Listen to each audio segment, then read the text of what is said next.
চাপৰ ৰত্নপীঠ মহাবিদ্যালয়ত উত্তপ্ত পৰিস্থিতি। মহাবিদ্যালয়খনৰ স্নাতক বৰ্ষৰ ফলাফলত বিসংগতিৰ অভিযোগ তুলি প্ৰতিবাদ সাব্যস্ত।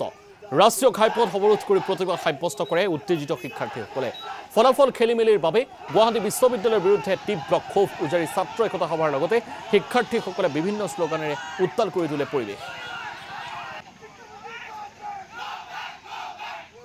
আমাৰ ৰত্নপীঠ মহাবিদ্যালয়ত আৰু লগতে গুৱাহাটী ইউনিভাৰ্চিটিৰ আণ্ডাৰত যিমানখিনি কলেজ আছে প্ৰায়ভাগ কলেজতে আমাৰ ছেকেণ্ড ছেমিষ্টাৰত যিবিলাক ল'ৰা ছোৱালী আছে সিহঁতৰ 90% ষ্টুডেণ্টৰে বেগ লগাই দিছে।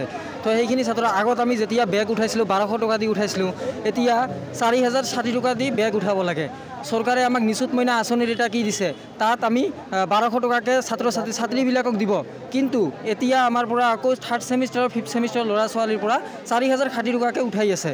তো এনেকুৱা পৰিস্থিতি এটা সৃষ্টি হৈছে য'ত নেকি আমাৰ ল'ৰা ছোৱালী দুটা অপশ্যনে হাতত আছে। এটা হয় এই বছৰ গেপ দিব লাগিব অথবা আমাক আত্মহত্যাৰ পথ বাছি ল'ব লাগিব। তো গতিকে আমাৰ দাবী এইখিনিকে যে যাতে আমাক চৰকাৰৰ তৰফৰ পৰা আমাৰ মাচুলটো কমাই দিয়ে আৰু বিনামূলীয়া